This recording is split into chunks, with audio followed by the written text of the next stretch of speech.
Poison is packed with secrets, suspense, and sizzling romance between a good girl and 3 bad boys.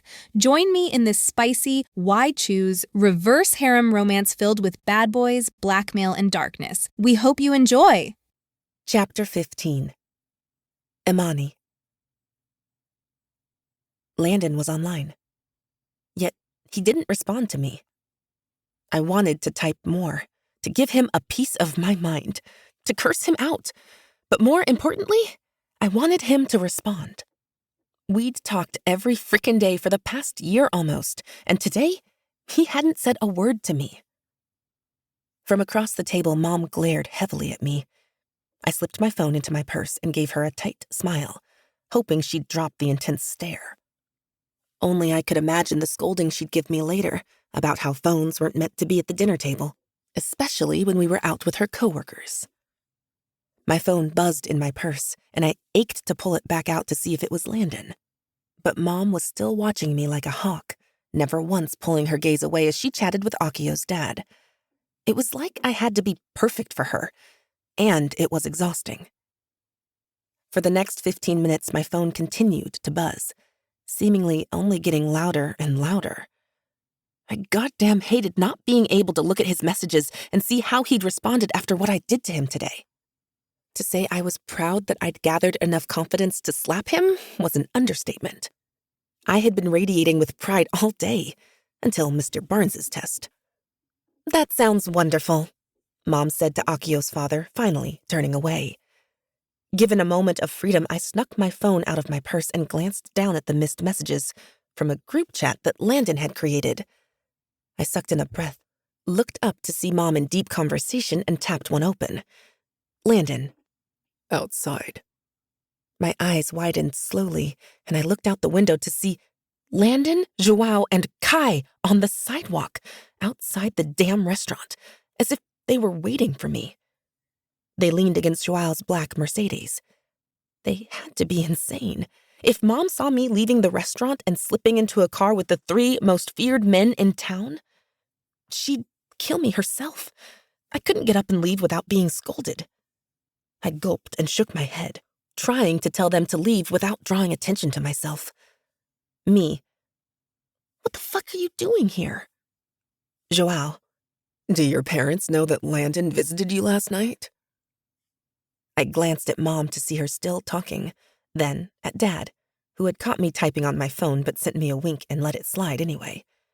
After forcing myself to stay calm, even though my heart was racing, I sat up taller. Me. What do you want? Joao and Landon both started typing, and then Landon's name disappeared. Joao. An answer. Me. No, they don't know, and I'd like to keep it that way. From inside the restaurant, I watched Joao smirk. He glanced over at the other 2, then back at me, tapping his phone to show that he had sent me a message. But I was too damn scared to look down and see what it was. That man always had something up his sleeve. Joao. Then, touch yourself for all of us. Me. I'm having dinner with my family. Joao. I don't care. Me. How do you want me to do that? Joao. Figure it out. Clearing my throat, I smiled at Mom. I need to use the restroom. I sprang up from my seat, grabbed my purse, and hurried through the groups of snooty rich families to the women's restroom, slamming and locking the door behind me. I had to make this quick because someone was bound to try to get in soon. Joao. We're waiting. After repeating, fuck it, about 1,000,000 times to myself, I hit the video call button in the group chat and waited until Landon answered. He didn't say anything to me, unlike what he usually did, and I didn't expect him to. He couldn't even answer me when I texted him before. Joao grabbed the phone from Landon, walking down the sidewalk where everyone could see me if I started stripping here.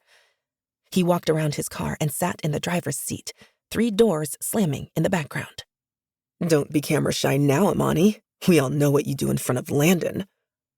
This section was removed because it includes an explicit sex scene. Unfortunately, some platforms don't allow such material. To listen to it uncensored, go to reamstories.com/AmeliaRoseAudio and subscribe.